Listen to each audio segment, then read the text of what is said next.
Hey guys, welcome to Chat with KST. I'm your girl Kay, and today we're going to be doing a full show. And for those of you who are new and aren't familiar with what a full show looks like, it's just a show where we sit down and we discuss a series of topics and events that is going on in social media, and then we kind of just share our opinions on it and just have like girls talk, right? Or men talk, or just talk, you know. But anyway, before we do jump into it, I want to ask, are you guys ready for the new year, right? Today is December the 30th, 2023. The new year is right around the corner. And I want to know, are you prepared for it, right? Now, we do start out our full shows with a quote of the day. And today's quote of the day is by an unknown person, but it says, don't be afraid of new beginnings. Don't shy away from new people, new energy, new surroundings. Embrace new chances at happiness. So just embrace the newness that is coming in along with the new year. Even if you do have to bring some old stuff into the new year, at least bring some new resolutions, right, along with you. Now, for those of you who aren't familiar with the podcast, we have visuals on YouTube and the audio is on Spotify or Apple Podcast. So we are about to just jump right into our show like we normally do. So we have this NYC woman who throws all her boyfriend's clothes over the 6th floor balcony after catching him in bed with another woman, according to the neighborhood talk. So let me just play this for us to see. This girl is crazy. Oh wow, she giving them a show. She giving them a show. Look at this. She is on a rampage. Yeah, I can see her. Yo, this is what happens when I come back to New York. Mm-mm. Oh wow, she's still throwing stuff. The cops is outside now, ma'am. The jig is up. She's not done. She is not done. So that's what happened. And funny enough, they say like when a woman is like enraged like that, right? And she does just throw the shit off the balcony, she just does do things in the spare of the moment. You still in some weird way have a um opportunity to still get back with her. It's when she neatly packs your shit and says it's time to go, where there's no chance in hell that she wants you back. But anyway, let's move on to these next topics because I don't want to spend too much time on the smaller topic. Spotify. So, according to the neighborhood talk, Nicki Minaj is speaking on breaking the biggest Spotify debut for a female rapper. Now, quick disclaimer, guys, I have not, and when I say, look, the bars, don't be disappointed in me, I have not had the opportunity to listen through and through to Nicki Minaj's album, but I am. That is the next order of business right after I'm finished this show, to go and listen to her album. And I'm going to be doing a full video review on each song. So that should be coming up shortly. But come on, Nicki Minaj, she does not disappoint. So let's see what she has to say about being the biggest or having the biggest debut on Spotify for a female rapper. 24-hour streams. I thought y'all said she was only popping because it wasn't nobody else out. And so it was only the no competition. So you remember people saying this stuff. Oh, People did say this stuff. okay. Spotify. And you know what it is too? Nikki does get to pop her big shit, right? She really does, because a lot of people were saying that because she is the only female rapper out, that's why she's so successful. So now we do have Cardi B's, we have the Megan Thee Stallions, we have the City Girls, we have so many different female rappers. It's like competition is out there now. So are we going to give Nikki the credit that she deserves, or are we still going to sit here and play with her pen and play with her name? Like, Nikki, give it up. She gives it up, and she gives it up fully. So again, I live for moments like this where Nikki just be herself and her alter ego come out like a big moment. And for those of you who are listening and didn't see what I just did, it was a big FU moment to the people, the criticism, the people who criticized her for absolutely no reason and fail and refuse to, not even fail, but refuse to give her the credit that she absolutely deserves. So yeah, that's Nikki on Joe Button podcast popping her big one, as she deserves to do.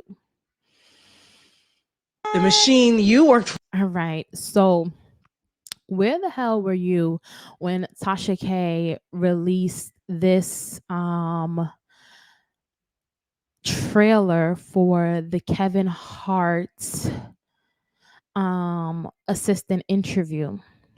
So I do want to give you guys a little disclaimer. There is a lot of moving pieces as it pertains to the Sasha K Kevin Hart situation. And because it happened in such a crazy wonky timeline, we're going to be going jumping back to the Tasha K Kevin Hart situation a couple times today. So just keep that in mind. So I'm going to be trying to go in chronological order as to how it happened. So basically, Tasha K drops this trailer, and according to the neighborhood talk, they picked it up. Kevin Hart's assistant spills the tea with Tasha K and reveals the alleged unseen reality with Kevin's team, including gambling problems and flings. Ooh, get yourself together, Kay. Work flings and more. So let's see what the assistant had to say. Was the Harts. Yes. Kevin Hart. Kevin Hart. Eniko Hart. Aniko Hart. What made you reach out? It is a time for Hollywood to hear this story, especially because a lot of people are locked in non-disclosures and they're not able to talk and protect themselves. But you have to protect the person you're working for. Where's your protection? When did things start to turn up around there? The extortionist. I'm listening to Mario on the radio in the morning. I almost crashed my car because I heard him say that Kevin's best friend, JT Jackson, had set him up in exchange for millions of dollars. All the charges were dropped against JT, but they weren't dropped against Kevin. They redug up, I guess, old LGBTQ jokes or something. Correct. That he was saying on Twitter, and they wanted him to apologize, and he said, fuck you. Haley is his publicist, so she called me. She was just like, hey, Maisha, have you spoken to Kevin? I was like, no. I was like, Dave Becky just called me, his manager. Why? And then she was like, the whole Oscar thing, Kevin needs to say an apology. He's about to lose Nike. The first scandal was with the first baby. Correct. The one in Vegas. Yes. So these other scandals. It's another one in the office. She pregnant again. Correct. With her second baby. And he's still leaving semen stains all over the counter at the Heartbeat Studio. Correct. And showering and then going home. Like, I told Aniko, like, Kevin is cheating on you with a girl named Nick Snorgan. She's his flight attendant. She's on his planes. Does Kevin have a gambling problem or something? His game is poker. He gambled y'all money away and had to pay y'all half checks? Yes. Exactly. It was Leland. Leland was messing with our money. But I said, here she is. Oh! She got it. She on vacation every day. When you see her bitches, all she do is post vacation pictures with no nigga beside her. The nigga taking the picture. He say, nah, baby. Yeah, you know, I would take the pictures for you as many angles as you want, but I can't to ensure he don't go up in these motherfucking photos. Right. Nico, I love you. I'm not going to speak bad on her. Aniko's pretty. Aniko's my girl. I'm going to let the winos judge. I'm going to put up a side-by-side wife versus alleged side bitch. I love Aniko. The machine.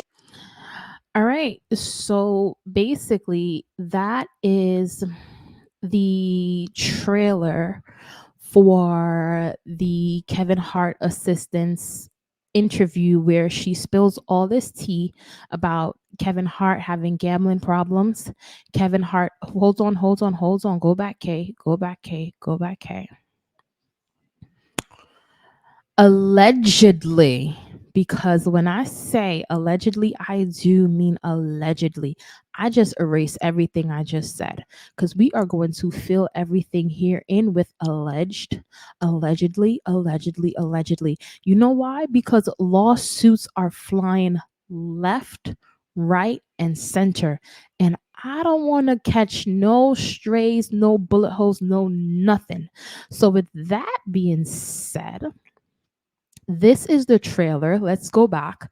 This is the trailer from Kevin Hart's previous assistant, who spills all this alleged tea about Kevin Hart, that he allegedly has gambling problems. He allegedly has been having sexual interactions with people at work. He's allegedly, possibly, I think something about a baby, if I heard correctly. If I'm wrong, I'm wrong, but I heard something about some pregnancy. I don't know. It was going so fast. But the trailers do, like, you kind of catch something and you miss it and whatever.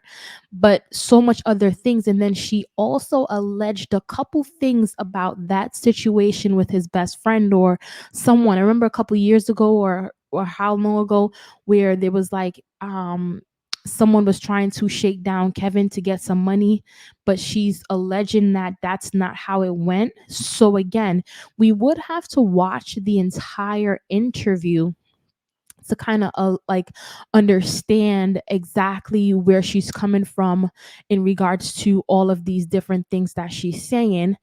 And she also shows his alleged side chick, who I'm going to just say looks very beautiful. For those of you who are listening and can't see the side by side that Tasha put up for us on the screen. So we all got the opportunity to see this trailer, right? And when we saw it, we were like, okay, what is going on? Because Tasha has been doing these interviews. First, it was the interview with Will Smith's best friend of 40 years. Now it's this one. Well, later on in the show, you will see what happened shortly after the trailer, right? And we will discuss and jump into it then. But until then, I want us to, and you know what? Let me go back a little bit, right? Let me go back. The machine you are. Because I do want to also, right? I don't want to jump. I do want to progress the show along and not, because that's a part of the thing too. When you are kind of new to a space and you are doing these things and stuff like that, it's like, for me, learning that I don't want to take up too much of anyone's time with all my talking and babbling and stuff like that.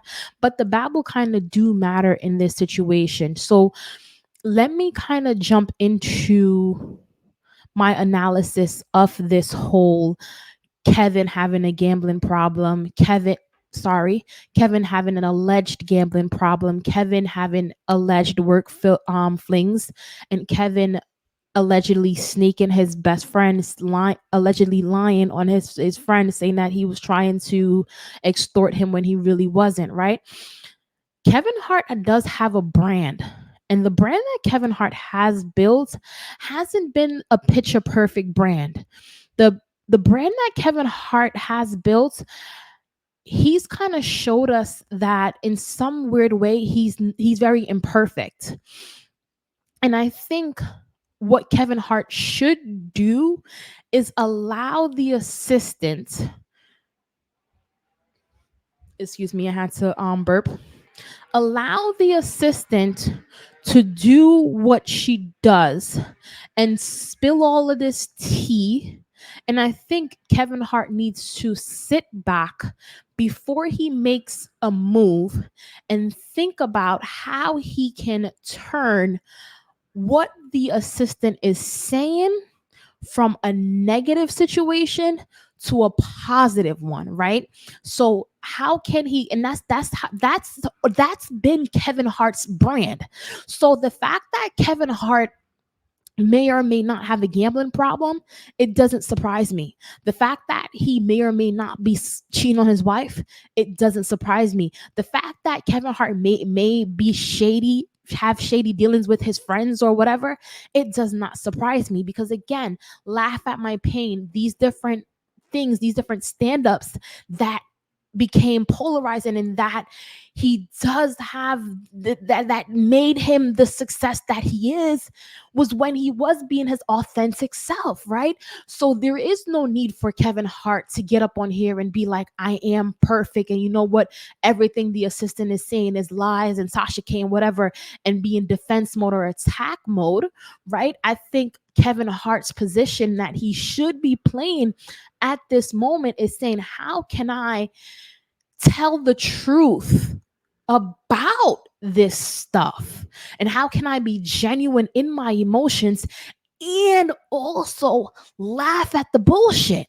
Because Kevin isn't the only one to have a gambling problem. He's not the only one to have work flings. He's not the only one who may or may not have and again, this is all alleged, so I'm not saying these things to be fact. I'm just saying, if these things are fact, he wouldn't be the only one to be in this situation. And Kevin Hart's superpower as a comedian is his ability to connect with people authentically through the bullshit. Through the bullshit. So there's no need for him to say, oh, I'm perfect and my hands are clean. No, Kevin, get up on here and host a show at one of those, and this is just an advice to Kevin Hart, at one of those massive ass flipping stadiums that you know will be sold out, and give us the performance of a lifetime and make us belly laugh to the bullshit. And I'm telling you now, Kevin, don't bring or don't do the jokes the same way you've done them in the past. Be creative, but be honest, right? And it might take you some time to do that, but that is where Kevin Hart's superpower lie. Not to say to be offensive to the LGBTQIA community, but again, look at how, and I'm losing his name right now, but damn, how am I losing his name? He's a Virgo just like me. The other comedian, look at how he got up there and literally laughed in the faces of the LGBTQIA, because at the end of the day, who's really homophobe? Is it me or is it you? You know what I mean? And he sat there and he laughed about it, and he didn't do it in an offensive way. He did it in a way where he spoke facts. And I think that's what Kevin Hart needs to do. And why am I, for the life of, and I, it's not Eddie Murphy. What is this man's name? Oh my God. Now I'm gonna have to look it up on my phone, because I need his name. I need his name. I need his name. Dave Chappelle. There we go. Dave Chappelle. Sorry, I forgot your name.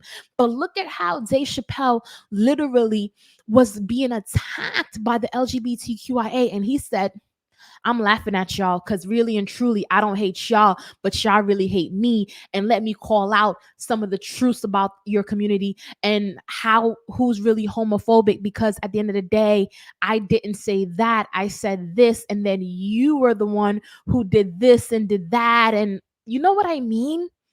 And then he kind of said, hey, that's self-hate. Like, he did a lot in his psychoanalysis along with the jokes as it relates to the LGBTQIA. Now, I'm not here to piss off anybody that's a part of the community and say, but again, Dave Chappelle did kind of do his thing when it came to that. He did, and we can't negate it, right? So that's my analysis of this interview trailer, and that's the approach I wish Kevin Hart do take towards this moving forward. But now we'll move on to Dr. Umar, because you know what? In some weird way, Dr. Umar is also funny as shit. So, where the hell were you when you realized that Dr. Umar sat down and had uh um a flipping, what is it called? An interview with the Joe Button podcast. Now, when Dr. Umar sits down and he does an interview, it's something that you just want to sit, you just want to watch, and you just want to learn, and you want to laugh, and you want to understand, because he's very deep, very very deep. And if you're a deep person, you actually like how deep he does go into the psychoanalysis of the Black community and of slavery, and the implications of how it does affect us in today's society. So if you are a Black person, I can understand why we kind of love Dr. Umar, right? He does get a lot of flack for not opening the school, not doing this, not doing that. But again, when you look at the good and the bad of someone and the pros and the cons of someone, Dr. Umar has done way more pros than he has done cons for the community. So again, I don't really need to sit here and say anything negative about Dr. Umar. So anyway, we did on the channel talk about how Dr. Umar called out Ish for having a Caucasian wife or a Caucasian girlfriend. I think it's a Caucasian wife, right? And we did discuss that in depth in another video on the channel, so I'm not going to jump into that. What I am going to jump into is another clip that It's On Site was able to get for us. And according to It's On Site, Dr. Umar Johnson goes off after being asked if Eminem is one of the best rappers of all time. And they continue in air quotes and say, no non-African can be the best of anything African. So again, this may sound kind of cringe when you read it as a non-African or a non-Black person, but again, let's listen to the explanation from Dr. Umar. Ask you a question. You don't think Eminem is one of the best rappers of all time? According to who? You, rap fans. Let me say something to you. And this is going to my African fundamentalism. No non-African can ever be the best of anything African. It is an insult to the ancestors. It is an insult to the race. And it is an insult to every Black person. Do you think I could go to Palestine and be the best anything of Palestinian culture? You never see that. You think I could go to Israel and be the best of anything in Israel, whether it be a cook, an instrumentalist, a dancer? Hell no. And we have to stop naming non-African people, Joe. But I disagree. Stay with me though. Let me finish this. We got to stop naming non-African people as being the best of any aspect of our cultural products. Joe, I think you because can. it is an insult. You we gotta can. stop It is an inviting. We insult. can acknowledge that the talent is the. Yes, I can acknowledge Eminem's title. We should. He's. But let me tell you. Go ahead. For you to what I put him think. at the top, Let me ask you this. that's white supremacy. Let me bro. tell you this. That's white supremacy. What's white culture? I don't see Eminem building no So schools and hospitals. we gotta I don't stop see inviting DJ people to the Khaled cookout. building no schools What and were you saying? hospitals. What's the I white don't see DJ Vlad building no damn banks and supermarkets. Yo, I'm asking. Hell no. God, let me ask you a question. Ain't no. Ask you a question. You don't think Eminem? And he kind of do have a point. That's the messed up part about it, right? Because other communities, other societies, other nationalities, everything else, and again, it doesn't have to be a white or a Black thing. When you do step into someone's space, right? Their culture, their this or their that, you can't be the best if you're not from their stuff. Their best is engraved, their best was vetted, their best was breaded and made for it, right? That would be like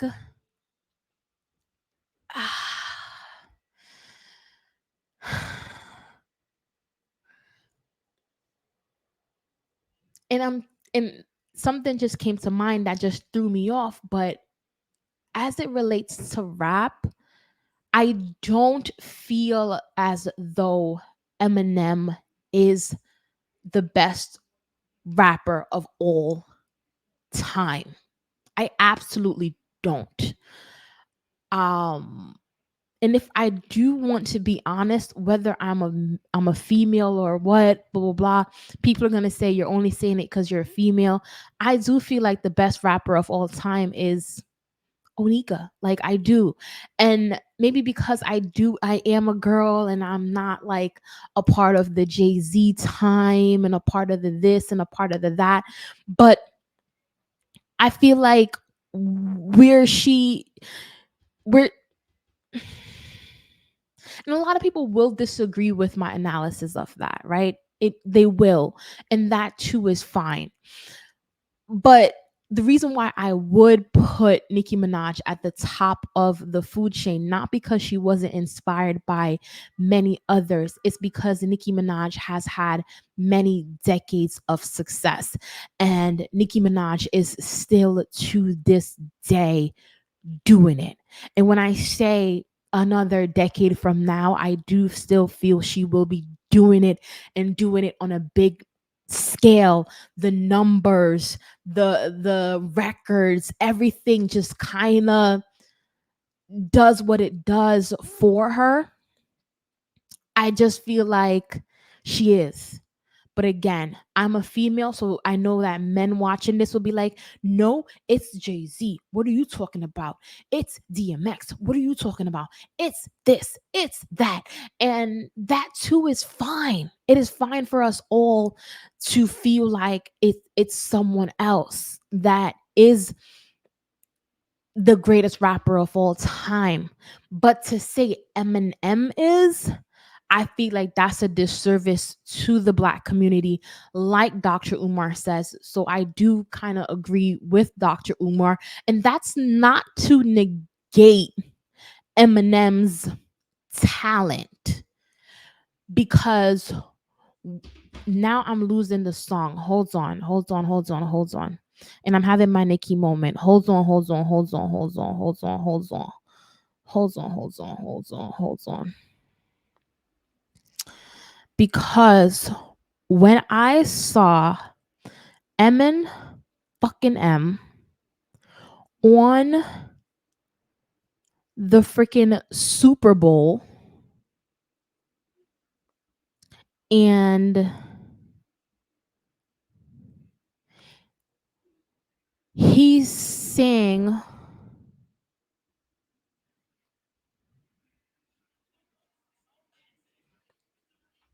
Lose Yourself.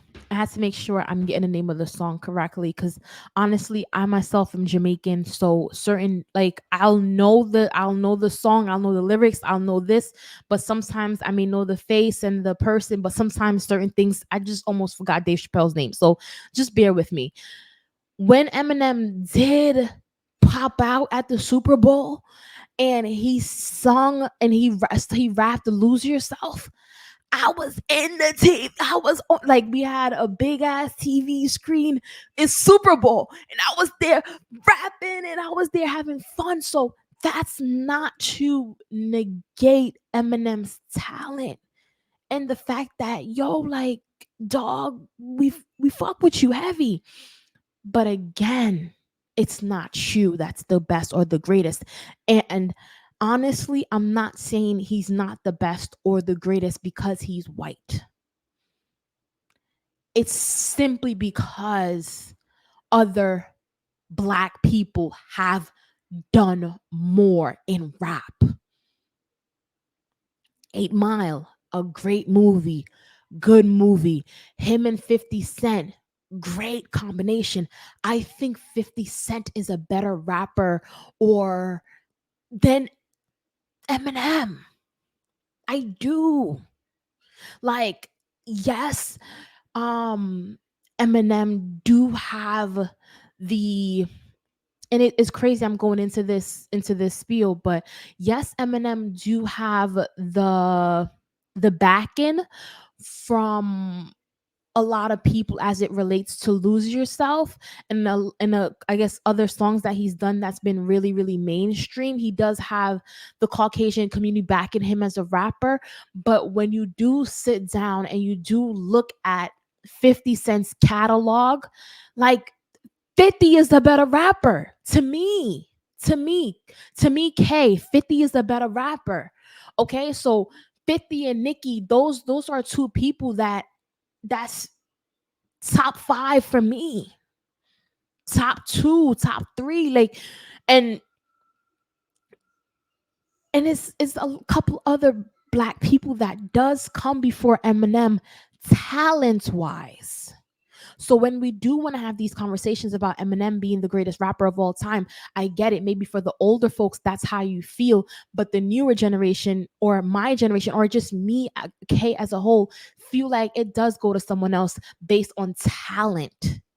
So even though Dr. Umar does want to say, hey, it shouldn't go to a white person, which I kind of sort of do agree with, if we're taking the whiteness out of it, just based off of talent alone and catalog and numbers and what is going on in today and consistency, right?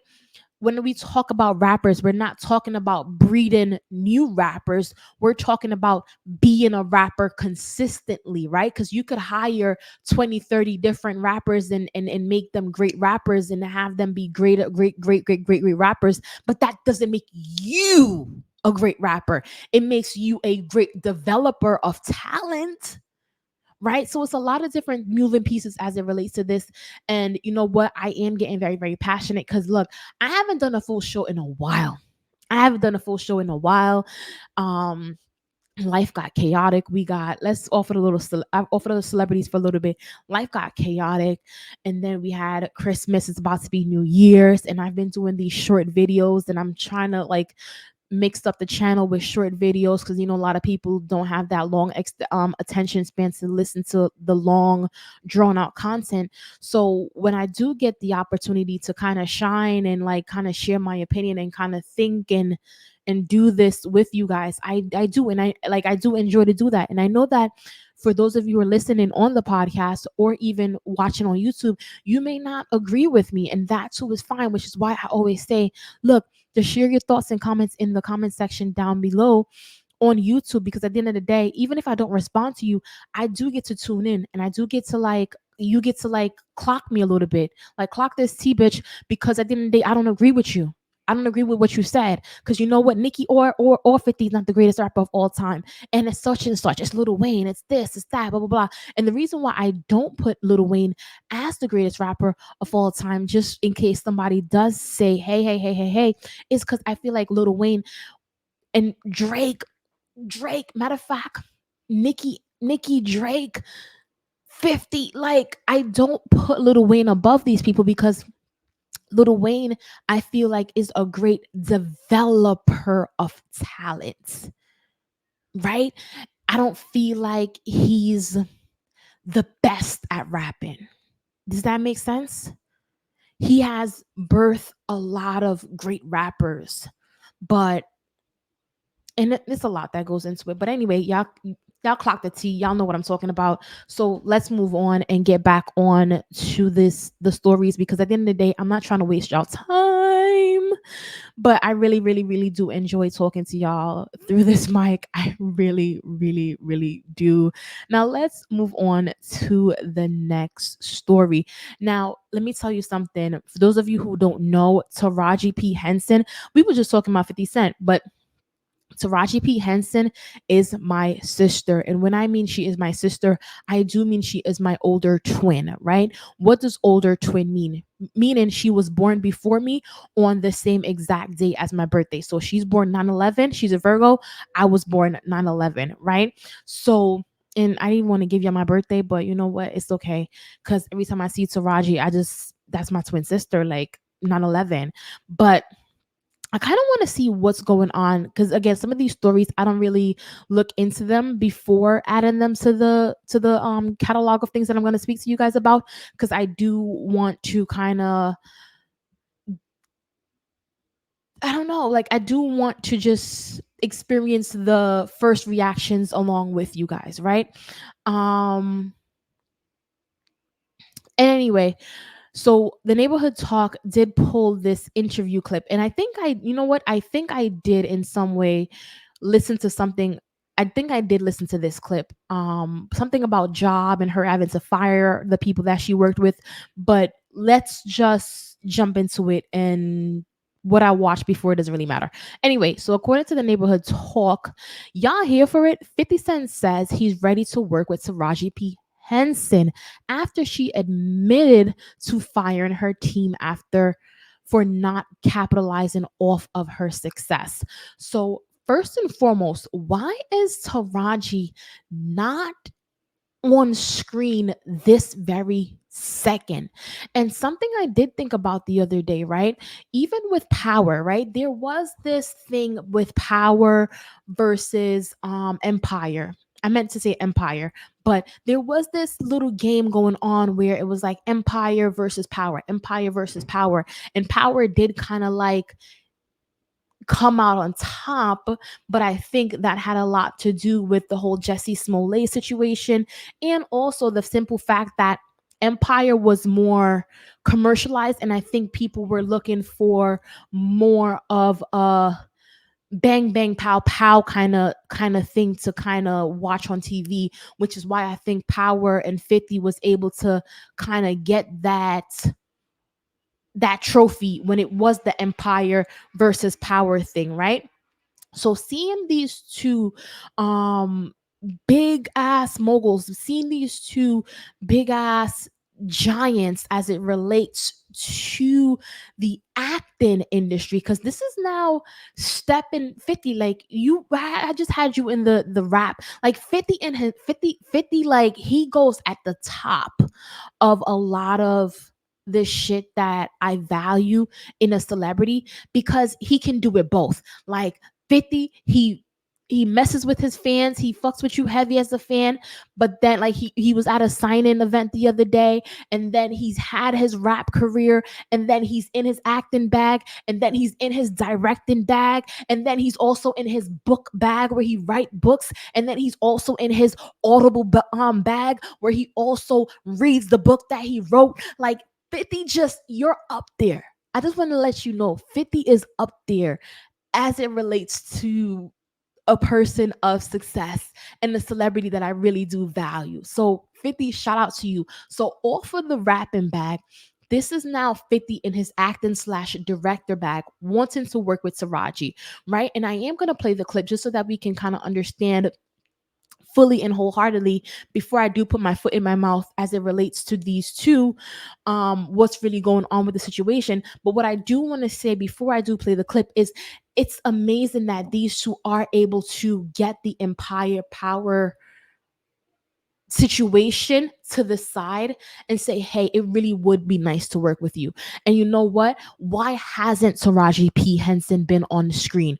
Even if, and this is the question I wanted to ask you guys, even if if 50 didn't want to work with Taraji P. Henson, Empire should be able to rebirth.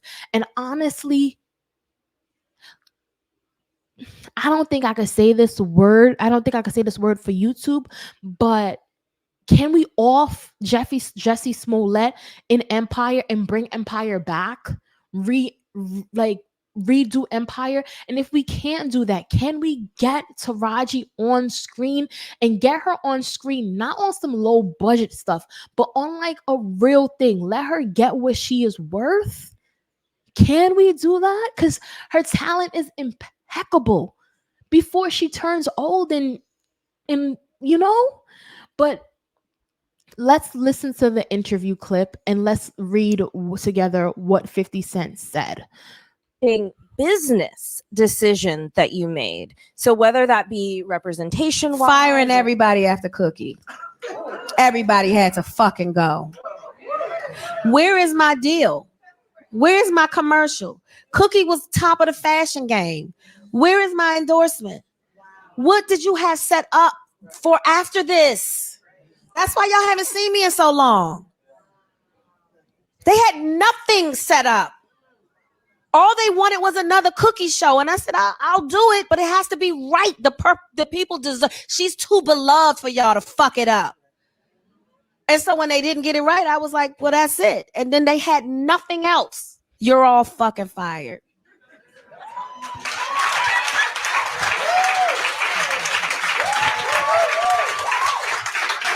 I mean, oh my God, she just answered the question that I wanted to answer. So, to piggyback on what I said in the beginning, I don't sometimes watch these things. I may have just read the title, read through, but I did not know that that was the exact reason. And honestly, I would have fired all of them motherfuckers too. I'm going to say this though. It took me years to get there because I did have a bit of Stockholm syndrome. Baby, it's very real.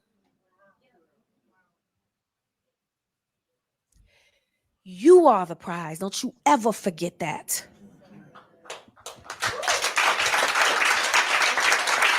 You are the talent. You are their check. Don't ever forget that. They work for you. And if they're not, somebody else will do it. Was the best thing business.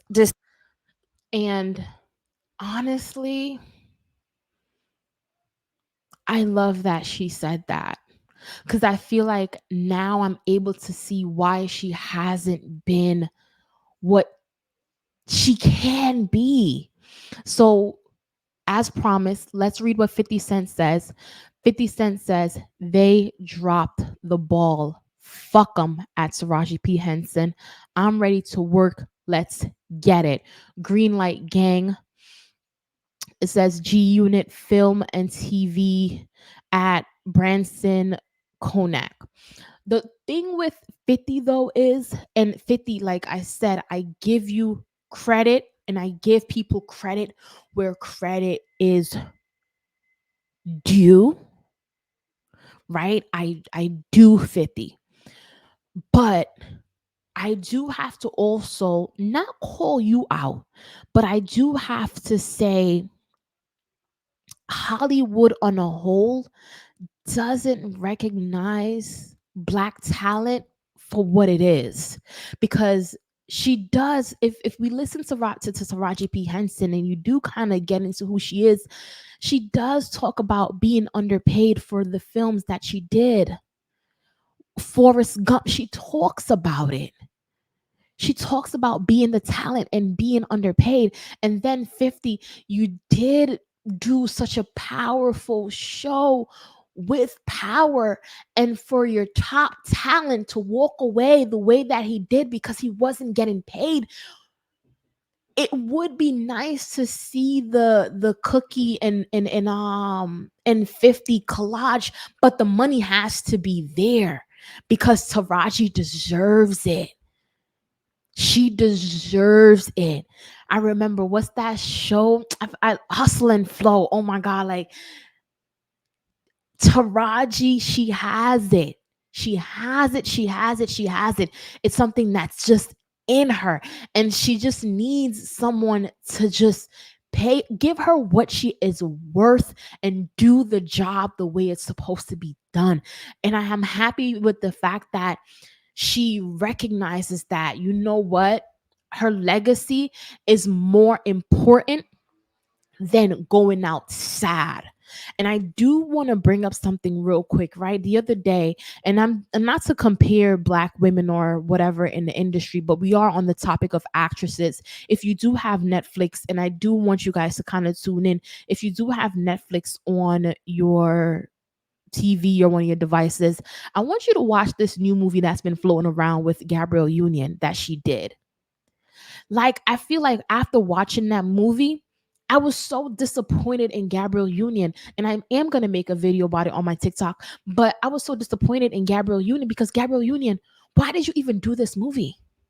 I don't know if it's because for a check over at Netflix, but it has to be more. The legacy that you leave has to be good. And watching the movie that Gabrielle Union did for Netflix was like watching a Tyler Perry movie that we've seen 1,000 times. So it's like, The check has to be good. The looks have to be good. The talent was there for Gabrielle Union, and the talent has to be there. The director has to, like, it all has to be good, because look at how Cookie was. Like, look at how it came together, right? And look at how a lot of things was. So I kind of value the fact that she did sit down and she did do the interview. And I wish I was able to like find out where the interview is. I know if I dig and search, I will be able to, and I probably should. But just having the understanding of why I haven't seen her on the big screen, I'm like, what's going on? What's going on? 9/11, what's going on? We does this. And we're not, and the thing too about us is we're not scared of hard work. We just, for lack of a better term, let's use Nikki words, we don't like the pickle juice. Like, even for me right now, right? Off of the celebrities for a little bit. I like being able to film with like $1,000 camera. I like having an expensive microphone, a sheer microphone, short, whatever the hell this thing is called. I like having an expensive computer where I can edit and do things and blah blah blah. But because of life and struggles and the different things that I'm going through in my personal life, I can't bring the best. I can't do it the way that I want to do it. And it irks me. It irks me every single day, because I know I can do so much better. But then I have to realize that I'm just not there yet. And when I do the get there, it will be great. You know what I mean? But I said all that to say we're not scared of hard work. We're not scared to do our best and put our best foot forward. Some things you just do have. And when I say Taraji P. Henson has it, she has it. And you know what? It's something that I think attracts. I don't know if this is just me just speaking on hokey pokey now, but I think what attracts 50 Cent to Taraji P. Henson is her ability to work hard and to deliver impeccable stuff. Because in his book, that's what he talks about. He said you got to be the hardest working person in that room. And I feel like I'm saying Cookie, but Taraji P. Henson always is. You know what I mean? And not because she's my birthday twin, but partly because she is my birthday twin and I know it. But anyway, off of the gibberish, and not gibberish, but the jibble jabble. Again, I don't want to take up too much of y'all time, but again, I've been missing in action for a while. So all right. So where the hell were you guys when there was some clip floating around where someone was asking, and I don't remember the specifics behind it, which is why I'm gonna just say someone was asking, would you rather be on government assistance and have a child, or have a child by Blueface? And the women said, I would rather be on government assistance with a child and then have a child by Blueface. And this is what Blueface said. Blueface said all women would choose to be single moms on government assistance over any man. That's been scientifically proven before Blueface. Don't blame me. So Chocolate, this user Chocolate says, Clarissa included since you want to go there? And Blueface responded, Carlissa especially. Ooh, I've been pronouncing Blueface's mom's name incorrectly. Her name is not Clarissa, and I see that Chocolate did that here too. Her name isn't Clarissa. Her name is Carlisa or Carlissa, but we call her Clarissa. Anyway, he said basically, my mama included. Blueface, let me explain something to you. You are a rapper and you're supposed to be a rich rapper at this point. Women would much rather have a baby by a rich rapper, as materialistic and superficial as it may sound, than be on government assistance. So the fact that women are choosing to be on government assistance than be your baby mother or be the mother of your child, it says a lot. And that's all I'm gonna say about that and move on, because Blueface, you be doing a lot. Now we do have Gabrielle Union on the screen, right? And I did say a lot about the movie that Gabrielle Union did play a part in the other day on Netflix. And honestly, that's one of the only movies I not honestly, not not no, honestly, but not what did I say? I just said probably. Not probably is what I mean to say. Honestly, that is the only movie I've ever watched by Gabrielle Union where I remember being disappointed by not her acting, because her acting was great, but by the plot and the fact that she agreed to do the film knowing that every step along the way the person watching the film would know what's coming next, right? Because then as an actor you get to read the script and you get to know, and it was like doing a Tyler Perry film. So I feel like that's where I was disappointed in Gabrielle Union in, not her acting skills. Gabrielle Union is an amazing actress and she does this. Gabby and Taraji does this. So I wanted to just include this here, which is a cute little thing that Gabby did on being an actress in Hollywood. So, according to the Shade Room, Gabrielle Union hops on the viral trend in support of Black actresses in Hollywood. So, I guess this is like a satire thing that she did, but where she's telling the truth and stuff like that. So let me play it for you guys and listen up if you're listening to the audio, and let's just watch her if you're watching this on YouTube. I'm a Black actress and producer in Hollywood. Of course, I've been mistaken for Garcelle, Brandy, Ashanti, Sanania, both Hallies and both Reginas. I'm a Black actress and producer in Hollywood. Of course, our box office successes never mattered. I'm a Black actress and producer in Hollywood. Of course, I have to put my glam team in my contract because I'm a Black actress and producer in Hollywood. Of course, I was 30 playing 15.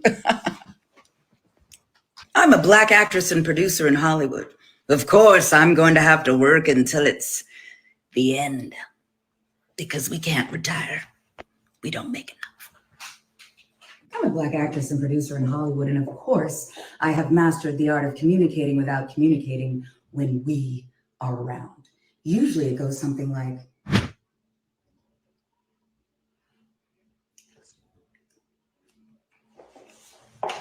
I'm a Black actress and producer in Hollywood, and of course, my favorite phrase is don't with my money. Don't. I'm a Black actress and producer in Hollywood. So I love that she did this because a lot of times we tend to think that Hollywood is just, oh, it's so nice to be an actress in Hollywood. It's so nice to just be in Hollywood, Hollywood, Hollywood. But again, Black people don't get treated the same in Hollywood. And I think some of the things that she does address here are some of the things that Taraji P. Henson has also complained about in her in her interviews and stuff like that. So seeing it now, it's like they're both just kind of speaking out in like speaking out about their experiences, you know what I mean, in Hollywood, as they should, because again, Hollywood shouldn't be this hard. A lot of other, I bet Angela Jolie isn't experiencing this.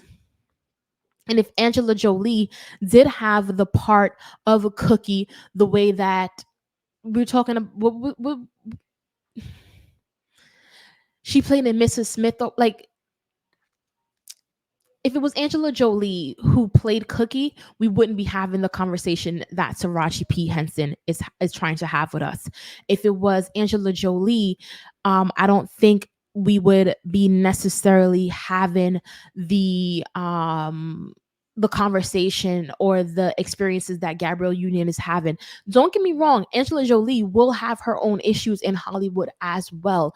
But again, the simple shit that Black women go through in Hollywood, that stuff would have been nipped in the bud a long time ago if it was Angela Jolie, is what I'm trying to say, right?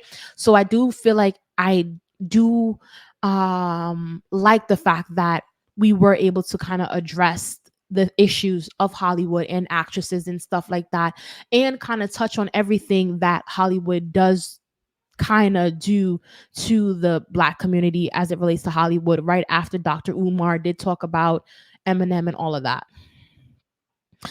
So back to Kevin Hart. Didn't I tell you we were going to be jumping around with the Kevin Hart situation? So now let's get back to Kevin Hart.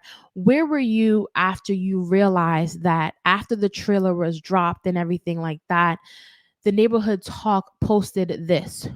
Oop, Kevin Hart suing Tasha K for extortion after she allegedly told him she won't release a damaging interview if he paid her $250,000.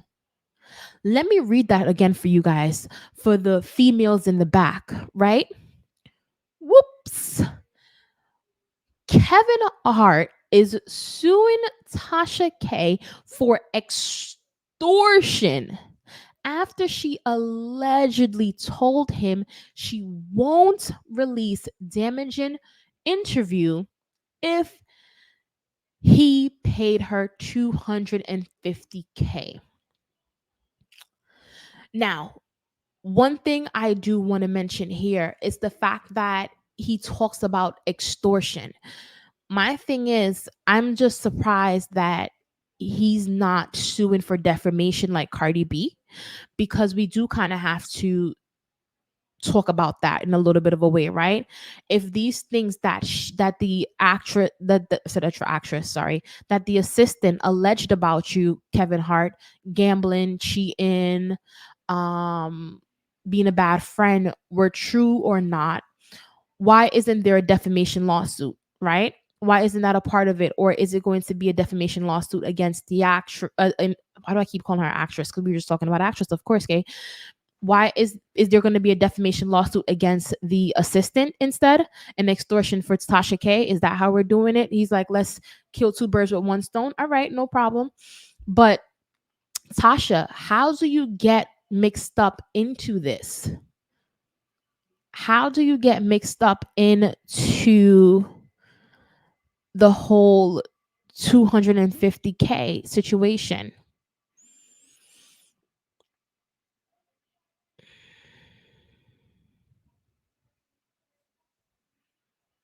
All right, so let me read to you guys how she got mixed up. That's why I was a little bit quiet. So, according to the Neighborhood Talk, neighbors, Tasha K is in more legal trouble, child. According to the blast, Kevin Hart is suing Tasha K for allegedly trying to extort him for 250K. In the legal documents obtained by the blast, Kevin Hart claims Tasha K sent a representative from her blog to Kevin's team in November 2023, saying that she had an interview with Kevin's former assistant, Maisha Sheikh, and if he didn't want the damaging interview to come out, he had to cough up 250K. He then sent Tasha a cease and desist, saying that she did not have permission to discuss any story about him and he wouldn't be paying her any money. Tasha then posted a snippet of the exclusive interview on her page, a move that Kevin Hart and his legal team looked like his legal team looked like took as a threat. They believed that Tasha was attempting to send a message that if the money wasn't paid, she would release the entire interview.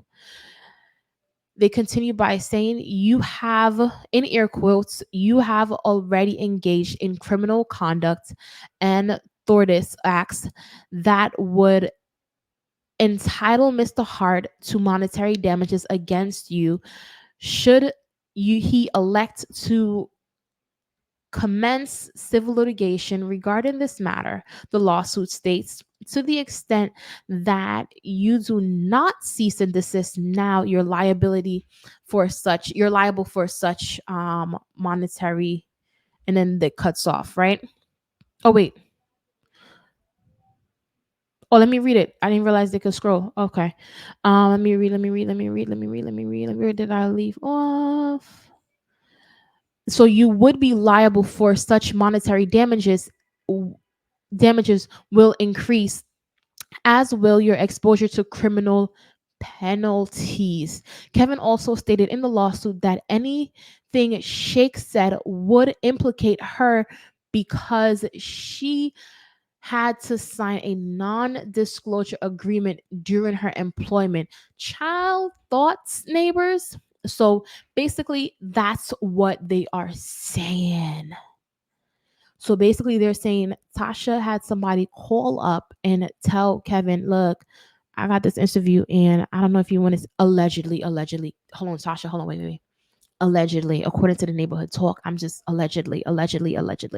So basically, there's alleging that Tasha K had somebody call up like, hey, yo, I got this interview and I want to release it, but give me 250K so I won't release it. And what happens is he said, look, I don't have 250K for you, so here's a cease and desist, leave me the hell alone, and F you and that assistant, because I don't got time for none of y'all and none of what y'all trying to do. And then she released a trailer. So when she released the trailer that we just watched earlier, where she alleges that he had gambling issues, where she alleges that he had flings, where she alleges that he had been a bad friend and stuff like that.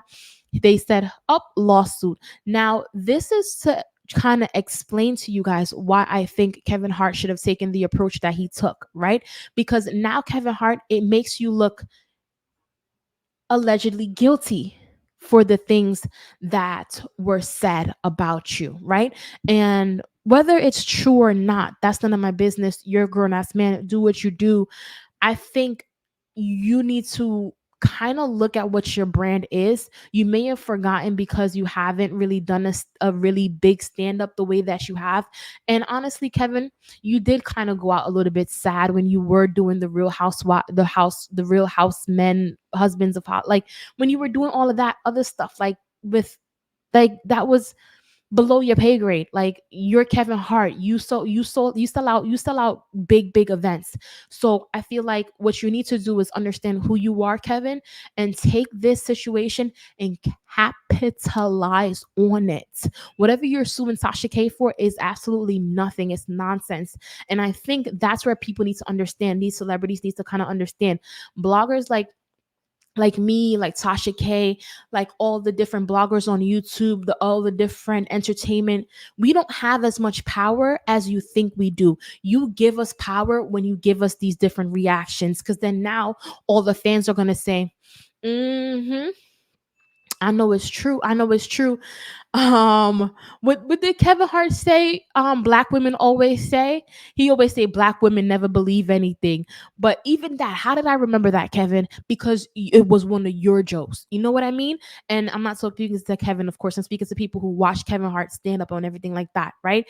So at the end of the day, I feel like Kevin just needs to capitalize on the situation and just do his big one and not let this situation kind of not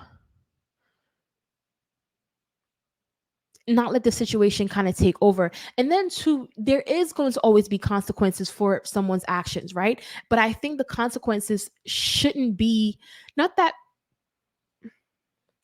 you know what, there are going to be consequences for your actions. So even if Kevin Hart does want to sue Tasha K for extortion, because at the end of the day, you shouldn't be extorting anybody, right? Do I think Tasha K, and let's jump into the actual extortion, because I was going to kind of skip over that, but let's jump into it.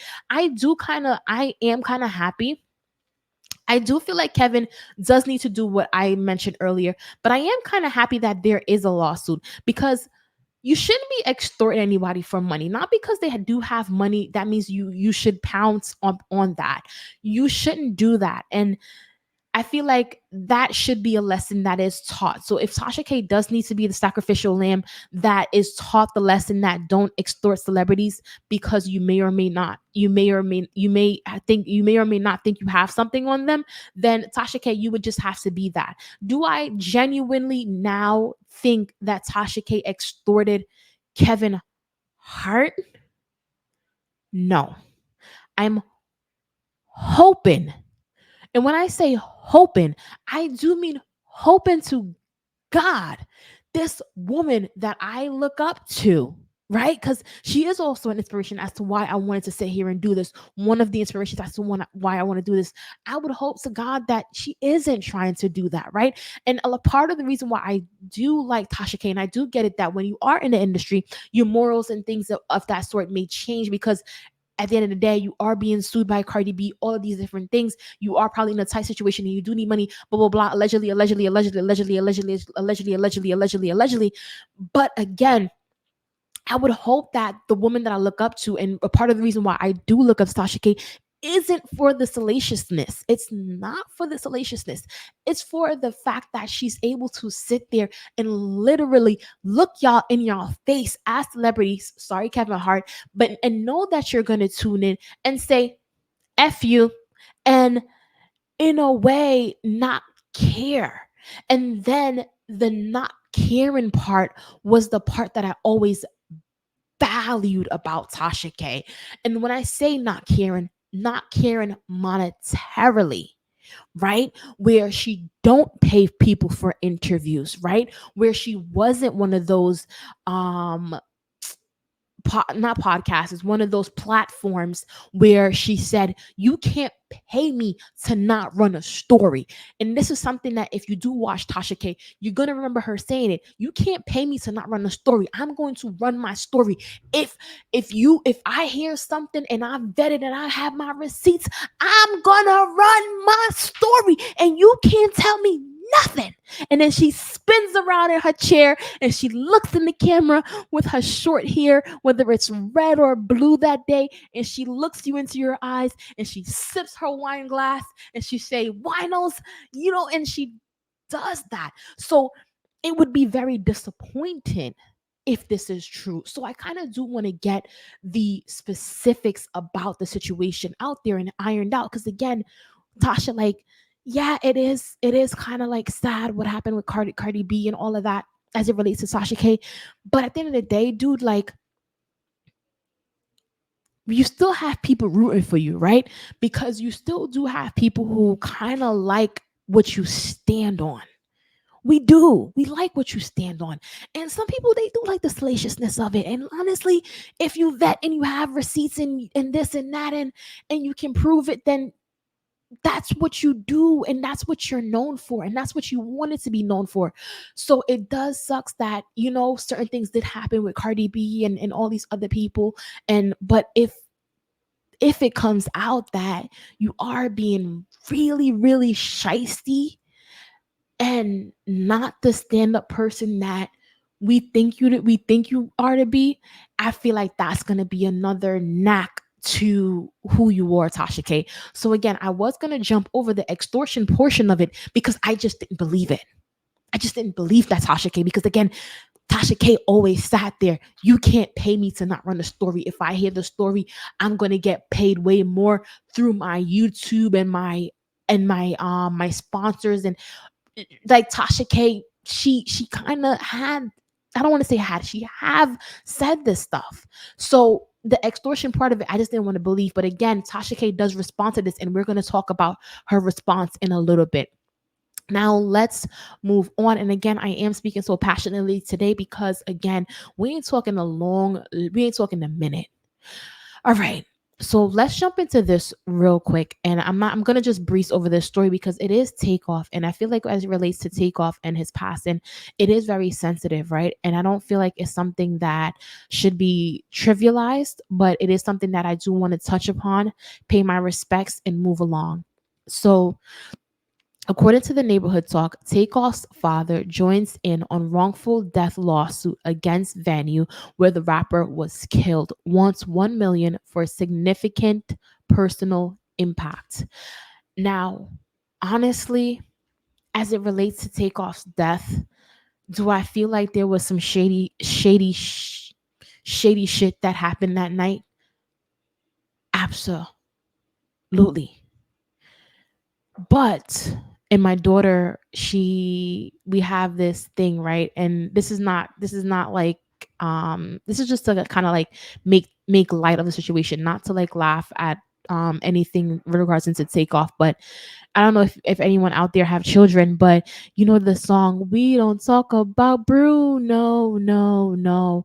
It's like one of those things, right? Where as a collective, we understand that something shady happened with Takeoff's death, but in some weird way, we don't know where to point the finger, right? Because when we do point the finger here, they're like, no, don't point the finger at me, point the finger at them.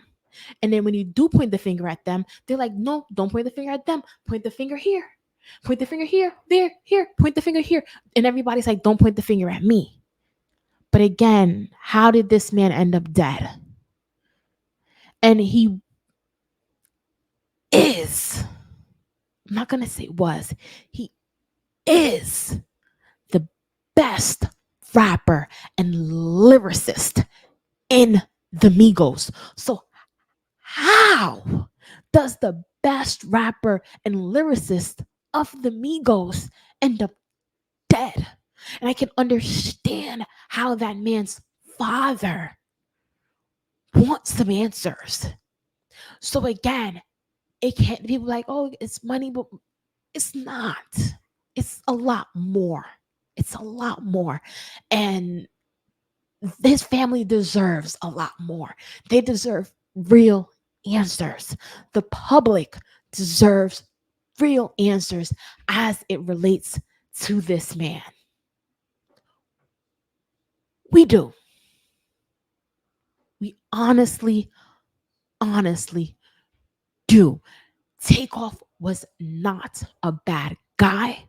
Takeoff wasn't a chatty guy. Takeoff wasn't a problematic guy. Takeoff was just a chilled, calm guy. So his family deserves whatever they're asking for. And you know what? File as many lawsuits as you can.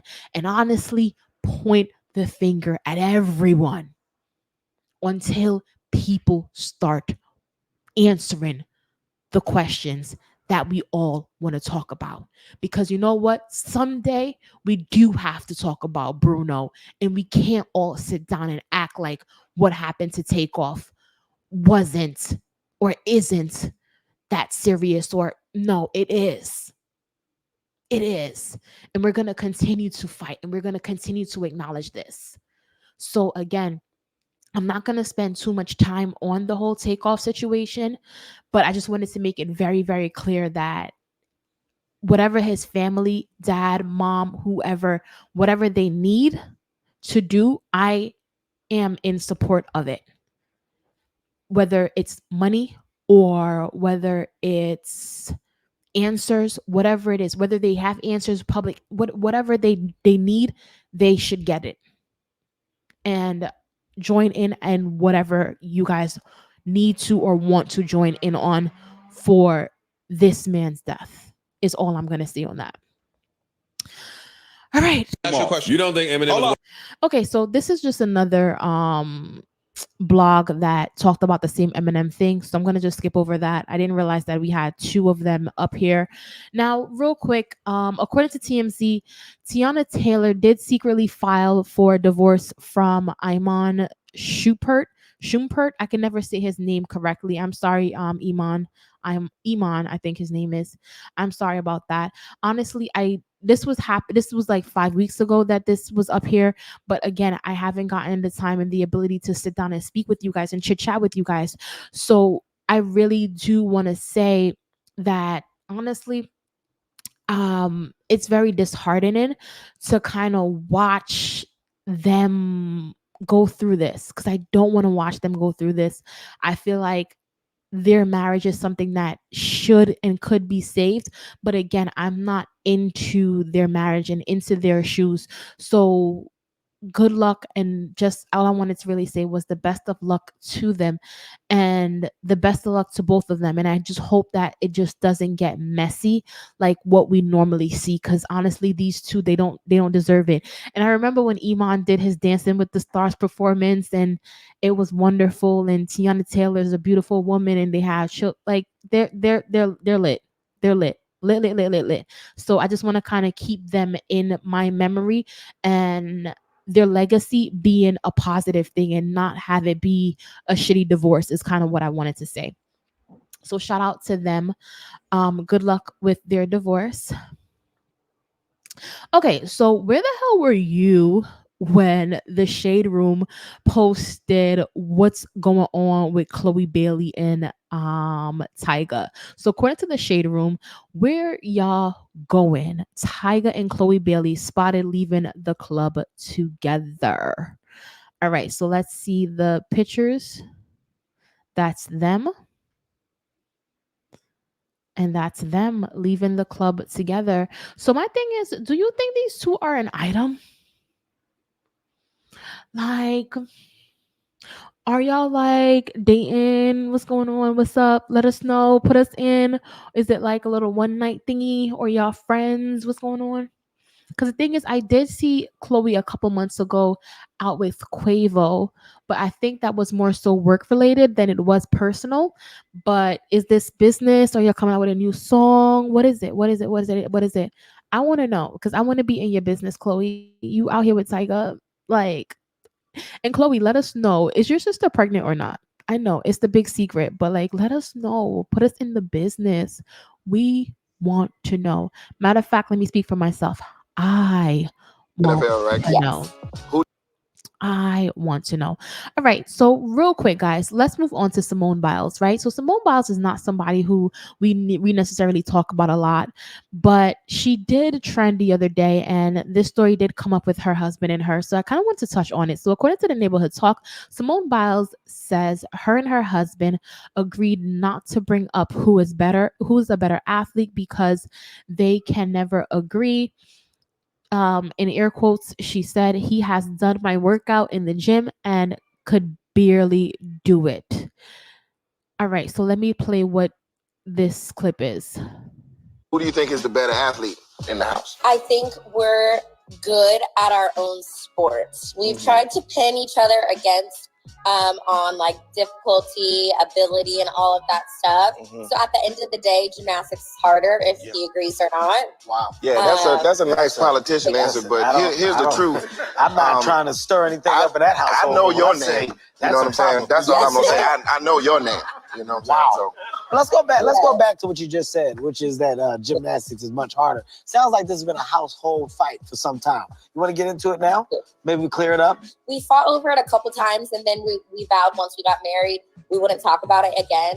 But it keeps coming up every time. But he has done my workout in the gym, and he could barely do it. And then I went to their NFL workout, and I crushed it. Fired. Shots fired. She's doing a lot of her. I mean, it's a lot. NFL, right? Yes.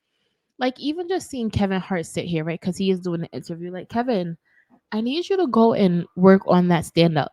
That's what I need you to go into. Go and work on that stand up, right? And I just kind of checked the topics that we do have. We have a lot of topics left.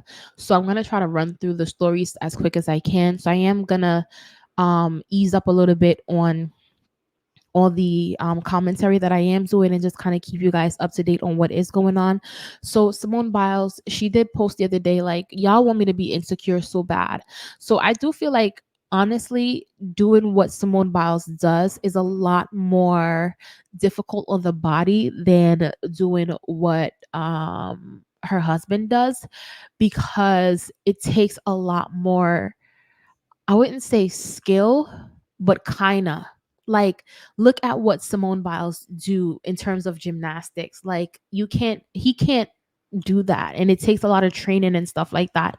And I think a lot of people do want Simone Biles to feel insecure about how she looks, and about how her body is, and about, being the athlete that she is, because it's not the popular way of being. But I don't think that should be a thing. I think we should celebrate her, the off the field the way we support her on the field, right? So when the Olympics do roll around, we're like, Simone Biles, go, go, go, go, go, win for the USA, USA, USA. So support her and acknowledge that she is a great athlete, and it does take a lot of work, focus, and drive to be who she is and to be where she is, right? And I think that's all we can ask for sometimes. JT did reach out. All right, so let's go. So again, I told you there's a lot of moving pieces as it relates to the Tasha K Kevin Hart situation. So she gets sued, interview drops, right? As the interview drops, the neighborhood talk picks up a clip from the interview, and this is a clip from the interview. So according to the neighborhood talk, Kevin Hart allegedly framed his ex best friend of 30 years, JT Jackson, in fake extortion plot during Vegas cheating scandal. Let's listen to it. To me January 4th, 2020, and said, hello, Tasha. It's right here. He said, hello, Tasha. I just want to say thank you for keeping it 100. And in my opinion, riding for me during your segment regarding Kev, you won't regret it. I promise you. I'm so glad you see right through the bullshit. Just know I've been set up and framed for some shit I had zero parts of. I also know that Kevin Hart wasn't even fucking extorted. He's lying about that. Nobody ever contacted Kevin Hart and demanded anything. We have hardcore evidence to prove this. So I guess that's because Kevin filmed the video. Also, as you saw in the docuseries, they tried to make it seem as if I'm still tied to some plot to extort Kevin. Lies. I'm now being charged with identity theft. So we went from 2 counts of extortion in the beginning that were dropped to identity theft. Unreal. Kevin and his team know what I know and made it a point to not let the world know because they know it would make Kevin look bad. Just know that in this case is way deeper than you think. And also, you are also correct. I will be vindicated very soon. Everything you said during the live segment in regards to the scandal has been spot on. He said the girl set up the camera. Again, we have proof and evidence that she was extremely involved in that aspect of it. I also know that I was never arrested for anything that happened that year. I was arrested because they had the nerve to say I sent Kevin Hart a demand email to his personal email account on April 27, 2018, talking about I had a molestation tape of him, which was totally false and desperate. A lie they jammed me up for. We also have proof for this fact as well. Proof meaning I was arrested for a second email they claim Kevin received 8 months later after the scandal. You notice they never mentioned or said anything to the world or the media in regards to that fact. Anyway, I would love to come on your show one day and drink some wine and talk about it. So, yes. And he said one more thing. Kevin lied about the FBI being involved. They were never involved in this case. Made up case. We have evidence of that as well. Ooh. Yes. And the woman's name is Montia Sabag. Yes. Okay. The one Kevin got it popping with, he says in Vegas behind setting him up. Ooh, see? There must have been 2 cameras in that room. The one that Kevin had in his hand and the other one she had in his hand, her hand. But I didn't know she had. But they flew together. He was on a plane with, correct, with billionaires on his plane and flew to Vegas. And you said that does Kevin have a gambling problem or something? Kevin definitely has a gambling problem. JT did reach out. Okay. So as it relates to this, hold on real quick before we jump into it. Remember how I was talking real passionately and I'm popping my shit and stuff like that. I had a cup of coffee before this. It's not today. Again, it's Saturday. I don't drink coffee on Saturday. I drink coffee Monday to Friday. So again, y'all getting all of this pent up energy from this coffee and the jitteriness and all of that. And you're going to get it because you know what? It's there, right? So with that being said, real quick, it's what I said before, it still stands. Kevin Hart just needs to be truthful about the situation and admit to the mistakes and why they happened and who was involved and do what Kevin Hart can do to clean it up and clean it up in a comedic way and do it the same way that he did it. And honestly, if Kevin, Kevin, if you were a bad friend to this person of 30 years, clean it up, make it right, apologize. Bring this man on stage and apologize to him. Do something, and this is all alleged. I'm just saying if this is what it is, right? Do something spectacular so that we can understand that Kevin Hart, you did mess up, and you did mess up big time. And you know what? You do deserve to fix it, right? And if you don't choose to do it that way, choose to do it a different way.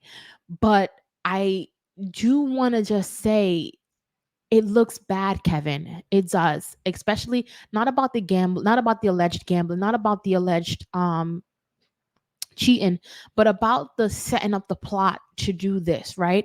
And I think what the approach that Kevin should kind of take is how you can perhaps, and this is all alleged that he did this, but how you can perhaps be a friend of someone for 30 years, but then because this was something that um brother Bilal said with the Smiths, how you can be introduced to an industry like Hollywood, and how your friendship can be ruined by some of the things that you do here and some of the things that you are being advised to do or whatever, and then you start to take part in these things and think that this right or whatever. Like, he just has to really kind of be truthful and honest about it. Like, sit down and do that.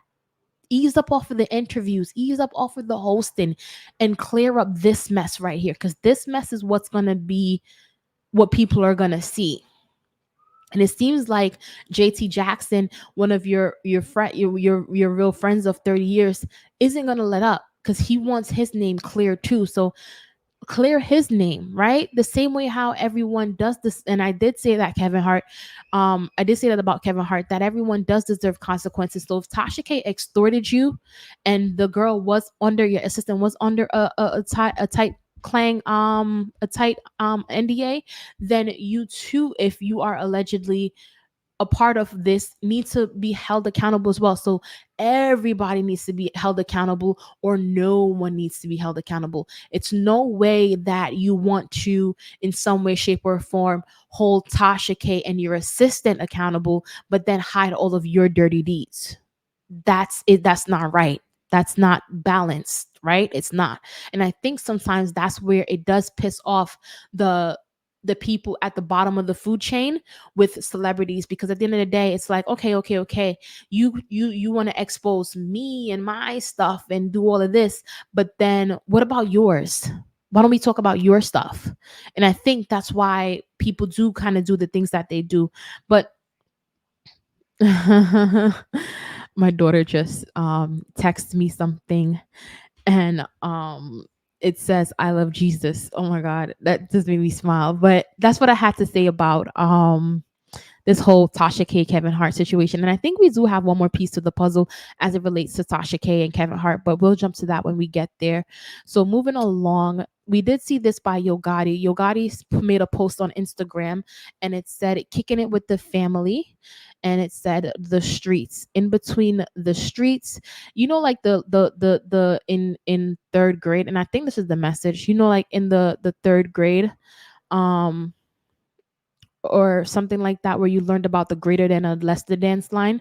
So he put kicking it with the family is the greater than sign, the streets. So kicking it with the fam. I don't know if he is still with Angela. I hope he is. And I think he is, even regardless of the fact that they did have some breakup rumors spurting around. Neither one of them confirmed it. And I think they were both seen out. So I want to assume that they are still together. But whether they're together or not, we will get the truth about that coming in this next couple weeks. He is saying that kicking it with the family is better than being out with the streets. And honestly, that is so true, Yo Gotti. And I'm happy that you are finally starting to see that and enjoy kicking it with the family for your new year. All right. So the Stallywaggon, Megan the Stallywaggon. So according to the Shade Room, Megan the Stallion opens up about working out and how it has helped her mental health. So this is a video. There's no audio attached to it, where Megan is working out. For those of you who are listening to the audio podcast, and she's killing it in the gym, doing her balls, doing her pull-ups, or whatever that thing is called. Her body's looking right, doing her squats. I'm gonna just describe the workouts that she's doing to you, to the guys listening to the audio podcast. Her body looks great. She's doing the shoulder taps in plank form right now. Her hair looks great. Her body looks great. And you know what, too? I'd be scared to wear wigs because I do work out so heavy. But then now I'm like, I probably should. Now, this is what Megan the Stallion had to say.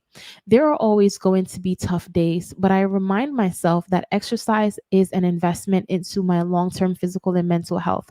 I love how working out brings mental clarity and physical energy. So I trust the process and grind it out. It also comes down to having good people around you to be your gym accountability partner. She continues by saying physical and mental health go hand in hand, and it's a huge priority for me. For such a long time, our society had a negative stigma around mental health, so I'm committed to doing my part to normalize the conversation and provide people with the right resources they need to get the necessary help. Honestly, Meg, I love this. I love what you said. This was something that Megan the Stallion said via the People magazine, I'm assuming. So I love this because being a workout junkie and a mental health junkie as well, they do go hand in hand. Once you work out good, um you do have mental clarity. And for anyone that is suffering with mental health or anything like that, what you do want to do, and this was my last one of the advice that one of my therapists had given me, if you are suffering with from like a situation and it's really bothering you or whatever, go to the gym and give yourself a all out workout, like a great workout, then go and take a cold shower, and that should calm you down mentally. It's a lot of different things that you can do physically that will help you mentally. So shout out to Megan the Stallion for bringing acknowledgement to the two and, doing what she does as it relates to that. All right. So Little Boat, someone named Little Boat says it should take 2 years to really get engaged. All this 5, 7, 6 years dating is crazy. Definitely a placeholder. And I kind of sort of do agree. I do feel like if you don't get engaged to someone under within the first 2 years, waiting 5, 6, 7, 8, 9, 10 years, it's not that you won't get married to them, it's just like what is the wait for. So I feel like people who do wait 5, 6, 7, 8, 9, 10 years and then they do get married, I think it's more of a financial issue rather than I'm not going to get married to you issue. But there are people who they wait 5, 6, 7, 8, 9, 10, 13 years and they don't get married, and I think it's just like I'm just never going to marry you, right? So just don't be one of those people who stick around for 20 years and don't get married, because marriage is important in some way, shape, or form. And matter of fact, don't listen to me. If you value marriage, you value marriage. If you don't value marriage, then you don't value marriage. Look at the pros and cons. Because 50 Cent, he said he ain't getting married because he got too much money. And you know what he said? That made me feel like I didn't want to get married. He said it in his book. He was like, because if I get rich, right? He said the quickest way to lose money or something about that is to get married, because you get married and half of your money is gone. So again, you got to decide the pros and cons of getting married. But this post, it kind of resonated with me a little bit, where I feel like people, or I felt like I sat around for a long time waiting or hoping that I would get married, and it just didn't. So if it didn't happen in the first 2 years, you never know, maybe don't be so hopeful. But anyway, let's move the hell on. So, according to the Neighborhood Talk, Jackson is sued for alleged sexual assault from 1988. Plaintiff prayed to God for help during the attack and says Barry Gordy assisted with covering it up. Now, I'm not going to read the write up from the Neighborhood. You know what? Let's read the write up from the Neighborhood Talk. Let's read it. Let's get into the details. It says the well-known Jackson 5 member is accused of sexual assault, sexual battery, sexual abuse, negligence, and the R word by Rita Butler Barrett. She says that the alleged attack took place in her home back in 1988 after Jackson forced himself inside and then assaulted her until he was satisfied. According to the lawsuit obtained by the Post. During the assault, plaintiff, a woman of faith, prayed to God for help. During the assault, plaintiff feared for her life. She had apparently known Jackson for years prior to the incident, as husband Ben Barrett worked with Barry Gordy at the time. Barrett allegedly confided in Barry Gordy about the assault the next day, but believes he withheld and concealed the acts so that the Jackson and others in the business with him could continue to profit off of his career. Now, honestly, I do feel like if someone does take advantage of you and defile you in these treacherous ways, we should try to hold them accountable, right? But I'm sorry. I'm not good with math. Well, no, I'm lying. I'm very very good with math, but I really don't feel like doing the math right now. However, waiting 36 years to do something legally to the person, I think is a bit much. I do feel like we do need to have some statutes in place for these civil um lawsuits. I don't know if it's civil or criminal, but I would assume that if it is criminal, the statute of limitations might have ran out on this one. But we do kind of need for there to be some statute of limitations in regards to these civil lawsuits, because at the end of the day, when these things do happen, you kind of you are a victim, but you have to also gain the strength in some way to hold the other person accountable. And it shouldn't take 36 years for you to do so. Because now, for 36 years, this man has led a perfect life and a perfect career where people now look up to him and all of this stuff, not knowing what he was doing behind the scenes. And now here's a civil case, which I'm going to assume it's a civil case. So here's an alleged civil case about some shit that happened 36 years ago. If you do want to speak about it, write a book and let us know about the experience. But I do think these lawsuits and kind of, I think we're like kind of playing with the law. And I feel like when we do put some statute of limitations on the civil cases and what can and cannot be done for what state and all of that, if we can, I feel like it will help victims decide to pursue things a lot quicker and get the justice that they need a lot quicker than waiting 36 years is all I'm going to have to say about that. So good luck to this woman and her lawsuit that she has filed. Ooh, what's going on with my thingy?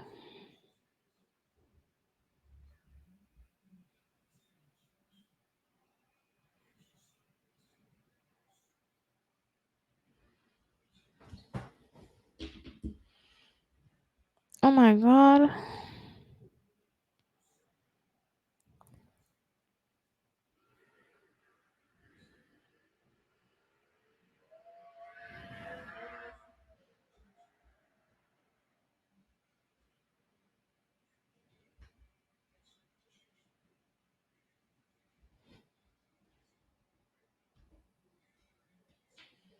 Okay, so my Wi-Fi is acting up. If you guys can still hear me, I don't know, but I am going to give it some time to catch up because we did do an hour and 36 minutes.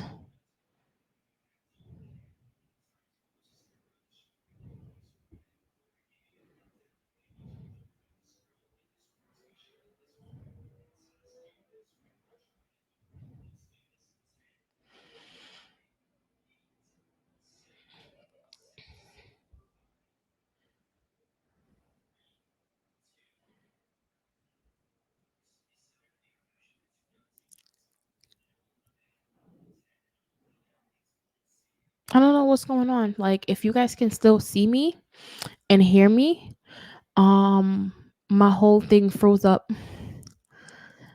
I might have to redo this, and that's gonna be stressful if I do. So just bear with me a couple minutes. Now it's all gone white. Oh my god, OMG. Look, I need to say a quick prayer.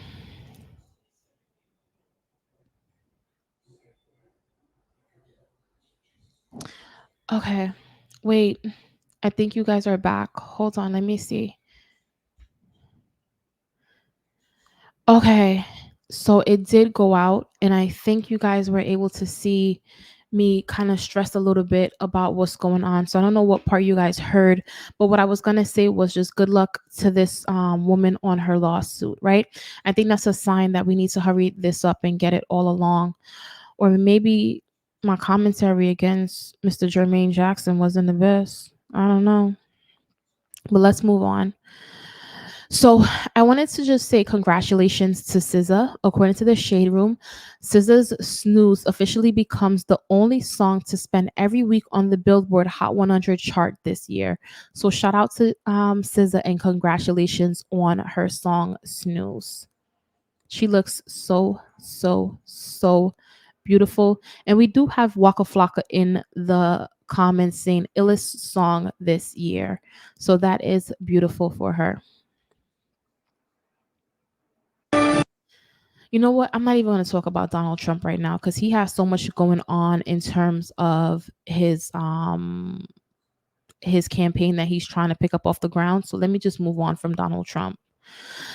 All right. So real quick, remember I mentioned earlier that hey, you know what? Tasha is going to respond to all of this stuff that happened. Well, according to Mob's World, Millie over at Mob Radio, she posted this, and this is what Tasha K had to say. I need a lawyer in California that can enter in on my behalf a suggestion of bankruptcy. If it's a very quick and easy process. DM me for the gig. I'm in Africa. It's 10 a.m. here. You need a California bar license, and I don't give a damn if you are a social media lawyer. Hit me for the job. Short lawyers should apply to serious inquiries only. Easy clout for anyone starting out. Okay, so let me just comment on this real quick. Tasha K, that's where you went wrong the first time. Wanting someone to just do, and I have to look at my phone to just take care of something real quick, but just wanting to just get it done is where you kind of went wrong the first time. So let's not make that mistake and do that again this time, right? And you know what, I'm actually going to end it here because I was going to do a longer show, but because we did cut out and all of that did happen, I'm just going to end it here, and I'll do another show tomorrow and get some more topics for you guys. But last time you complained about your lawyers not being the best or not being what you needed to win the defamation suit against you with Cardi B. So don't just get an annual lawyer, invest into it, because understand the celebrities are bringing the best of the best, and you need the best of the best backing you in order for there to be any way, shape, or form for you to win this thing with Kevin Hart. And I think her mindset is, oh, well, if I'm bankrupt and you sue me and you win, you won't get any money and all of that. Maybe that may be the thought process. But again, you want to sit down with a top dollar attorney who can walk you through the pros and cons of just doing that, right? And of just, like, it was like one time, I think it was Bishop TD Jakes who said this. Was it, or was it someone else? But I like, that's one thing. I listen to a lot of people talk. I like to talk, but I listen to a lot of people talk, and I like to always give people credit for what they said, because I don't want it to be like it was my words when it wasn't. So I think it was him who said it, but if it wasn't, correct me if I'm wrong. But you can't go and, because you're at the barber shop and you are talking about a child support case, right? When you need a family attorney to a real estate attorney, right? So you can't go talking about a criminal case to some corporate attorney. You want to go and get the attorney who is versed in what they do. So no, the person that you get don't just need a bar license to do this. You need to get a qualified person, real qualified person, top dollar attorney, even just for the consultation on what's the best move. And yes, they're going to want their money. But again, Tasha, we need you to, because the fight is greater than you. It's not just about, and if you're hearing the plane above me, I'm sorry about that. But if you're not, I'm hearing it and it's a little bit distracting. But we need you to show up and like you're showing up to a gunfight with a knife. Like show up with blazing. And I'm not saying the word again because again this is YouTube, but show up with guns blazing. They have all of them stuff on YouTube. So show up blazing to the next fight and show us that hey, what we do on YouTube, TikTok, just sharing our comments and just interviewing people and doing certain things aren't negative, and prove that you didn't extort someone. Prove it. You know what I mean? Do certain things. And honestly, Tasha, allegedly you just wanting to file for bankruptcy and taking the easy route out will now question you and say, did you really just extort Kevin if you don't put up a fight? And then now everything that you did stand on, it kind of goes out the window. So anyway, that's all I have to say about this whole situation. I'm not going to jump into any more topics because we did just have that glitch, and I don't like when things glitch. I hate when things glitch when I'm doing this. Hopefully, it wasn't too long of a glitch where everyone who did tune in tuned out. But what I am going to go back to is our, if I can find it.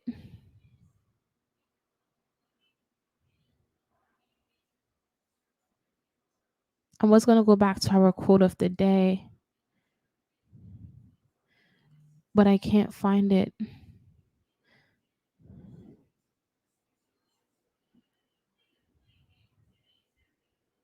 Oh, here it is. So, our quote of the day is, don't be afraid of new beginnings. Don't shy away from new people, new energy, new surroundings. Embrace new chances at happiness. We all deserve happiness. We all deserve new beginnings. We all deserve newness. We all deserve everything new as it relates to life. And let's make 2024 new for us, right? And let's, even if we do have to bring some old shit along with us, let us still take new approaches to it, right? And be as great as we can be, as we know ourselves to be. And again, today is December the 30th, 2023. Happy New Year if I don't get to do the next show with you guys. And I hope you and your family, wish you guys all the besties, bestest. And we'll talk later, guys. Bye.